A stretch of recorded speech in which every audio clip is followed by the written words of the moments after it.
Konnichiwa, arigato, Tushai, Martin Clune. Yes, hello and welcome to today's special take of The Great Unknown Show with your much missed co-host, Nikolai Brown. I'm not actually in Japan right now, but I'm in Thailand. But anyhow, Maxim asked me to record a little segment about my time in Japan. So here goes. Yes, I was in Osaka, Japan for 24 hours. Layover from Australia to Thailand.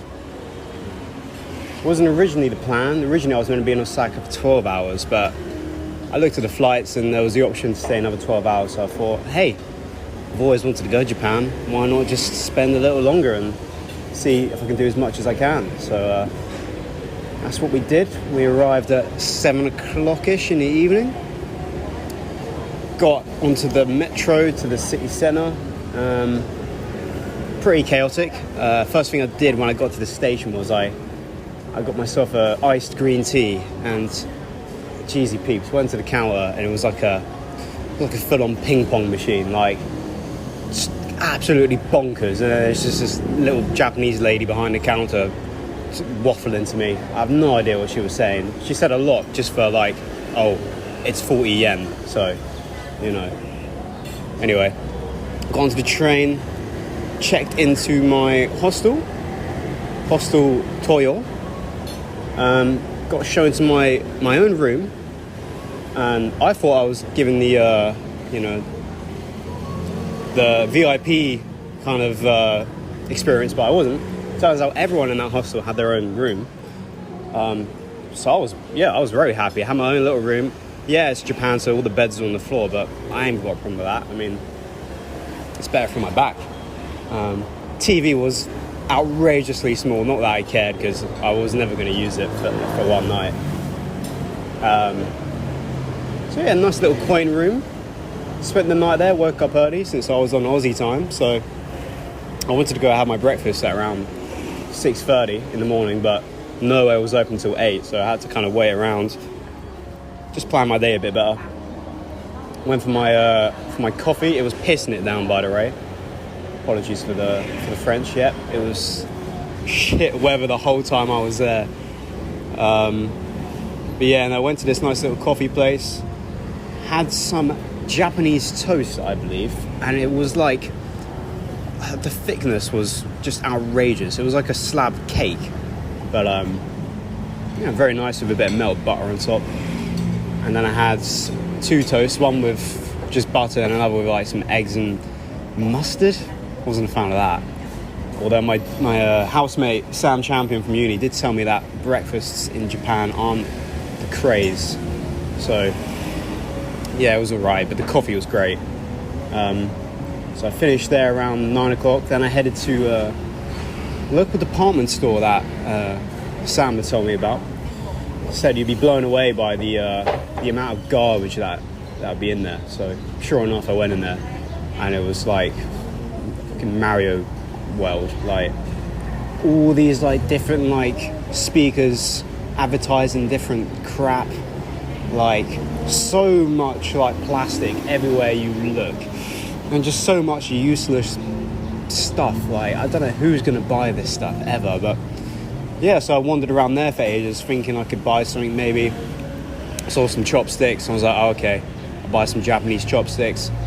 And I bought some of those machata, those like sticks, like those biscuit sticks with chocolate on them. So I copped a couple of them. Headed back to the hostel just to change my shirt because it was absolutely drenched. And then I went to Osaka Castle, given that seemed to be the biggest attraction of the city, and I am into my Japanese history. I do find their architecture fascinating, so went there.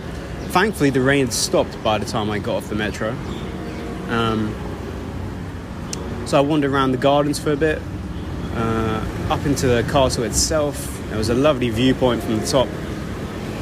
Saw some samurai outfits in there, some scripts written in ancient Japanese. It was all very cool. Couldn't take any photos though because of quote unquote cultural assets. They needed to protect them, apparently. So I guess that's another way of saying, well, lose money if you post photos of what's here.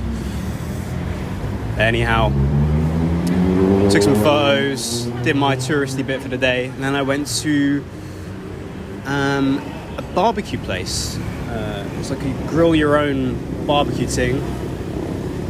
Can't remember what it was called. Yakinu Shitka? No, I'm not even gonna bother, but it was bloody banging. That's all you need to know. Had a bit of Wagyu meat and a bit of beef tongue, which I was a bit skeptical of, but anyhow, whacked it on the grill. Obviously the Wagyu was banging, and the beef tongue was actually pretty bloody good as well. Had some rice with it as well. The rice was unbelievable. Some kimchi and some seaweed soup. All for I mean, this is an expensive meal, so this all came to the grand price of £10. £10 for Wagyu beef. Now that's not bad, eh? And then I went, so I finished that.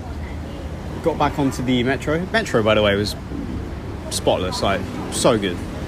No complaints. Although, if you're really bad at read and stuff and, haven't got much patience, you're going to struggle getting around the Japanese metros because you really have to pay attention as to where you need to go and stuff. All the stuff's in English, but, obviously it's all in Japanese, but there are little headings underneath the Japanese in English.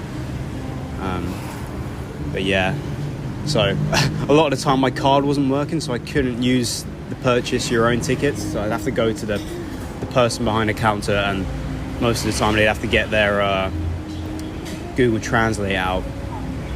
Yeah, this was a common occurrence. No one, and I mean no one, spoke English. The only person I met who spoke English was the person working at the hostel, and even then, they couldn't really speak much English. So yeah, the language barrier was an issue. So hopefully it's not going to be like that for most of Asia. Although I fear it might be even worse, since Japan's probably got a bit more access to Western education and the ability to learn language. Well, English in this case. But yeah, so I headed back to the area I was staying in with the hostel, which was a popular area. It was a big old television tower that you could gaze at, and amongst the streets below it were all kinds of food outlets that you could go to. Some very impressive pokies, as they say in Australia, like gambling slot machines, arcades as well. But anyway, I went to my second lunch, which was a sushi place. Can't remember the name, but the lady at the hostel recommended it. Said it was where they go and it's quite cheap, and it was very cheap. I think I spent about £7 on 5 different plates of sushi. Very nice. I had crab and mayo for the first time, and for any of you who know me, I love mayonnaise. So mayo and crab is a great combo. And I had some wild tuna and some cucumber rolls and a mochi, but it wasn't quite a mochi, it was kind of like a disintegrated mochi. So that was banging, and you could play a game whilst you were eating your food. It was very odd. Like you could slot your plates once you'd use them into the machine, and then you could win a token of some sort from the game. That was all part of the game. I don't know. I didn't really understand it. And there was you could have had your own tea whilst you were sat down. There was this powdered green stuff, and I didn't want to put it in my water because I thought it was. Well, yeah, that was the thing. There was a dispenser with water, but hot water came out. I was like, okay, that's a bit odd, because I thought the green powder originally was wasabi. I was like, there's no way I'm touching that shit. I hate wasabi. And then the gentleman next to me actually, he spoke English. He was the second person I met who spoke English, although not very well. He told me it was green tea, so that was a blessing. So I had that because I was very thirsty. Didn't want to just have hot water. But yeah, then I left there. Before I left, I went onto the Japanese toilet and had a bit of me time, one could say. And then I went to my third lunch of the day, which was this katsu kind of fried beef place. You get a stick of beef. You'd fry it in some batter, and then you dip it in soy sauce. Very nice indeed. So I had that. That came to about £6 for 7 sticks of it, so not bad at all. And then that was my lunch done. Well, 3 lunches, and then I headed back to the hostel, packed my bag, and headed to the airport. So, all in all, it was a bloody brilliant day, mostly consistent of eating and a little bit of sightseeing with the castle. But oh my, like, I wish I'd stayed there longer. I wish I had the chance to go to Japan for at least a week or two, because my God, it's not even that expensive. Like, so if you do want to go to Japan anytime soon, I'd recommend going, because the yen is also like pretty poor right now. The currency is pretty bad. So good for you Brits and rich Europeans out there, or Yanks, whoever listens to this. I don't know, not many. I imagine Maxim asked me to do this little limited edition of the show so he could up his viewers or his listeners again. Anyhow, so yeah. Oh, it's worth noting as well, my first night the first night I was like, okay, I got there like 9 o'clock. I was starving. I was like, do you know anywhere good for ramen? And they were like, yeah, this place down the road. So I walk in there, and there's like maybe 5 people in there, not too many people. There's just this big Japanese fella behind the till. Looks like he can cook up a storm. Anyway, I opened the menu and I was like, do you have any ramen? Just looks at me blank. And whilst he's looking at me blank, there's a lady next to me who's on FaceTime to like 3 of her mates. And she's just turning her head like in astonishment that I'm there, that a white guy's there. And then she shows me to her mates on FaceTime. And they all just start going, oh, wow. She just sticks her phone in my face. And I'm like, can I help you, please? And I was like, yeah, look, yeah, white. I'm a white guy. So, yeah, made their evening. She kept doing it every now and then. Like every 10 minutes, she'd stick her phone into my face just to remind her mates that the white guy's still at the restaurant. So it was a bit odd. But, yeah, the guy who was behind the counter, basically he was like, you point. That's all we knew. That was the extent of his English. So I pointed at something on the wall. I didn't know what it was. The photo quality was terrible.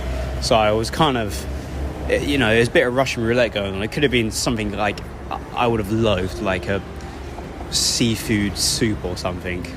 But anyway, it came out. Looks pretty good. Looks like a kind of jellified, eggy beef rice dish or something. But I have to say, folks, it was absolutely banging. Oh, so good. Polished it up in about a minute. It's basically just like some kind of beef with a bit of egg and rice, and with a bit of soy sauce went down a treat. And I had a beer as well, so it was lovely. But yeah, so yeah, bringing you back to the end of it. I got to the airport in Osaka, got on my flight to Bangkok, spent a night at Bangkok, and now I got another flight yesterday to Surat Thani, and here I am going to be Maxin later, and a few of our Aussie mates. So yeah, should be good. And then you'll hear your much missed co-host again regularly on the Great Unknown Show. So until then, folks, see ya.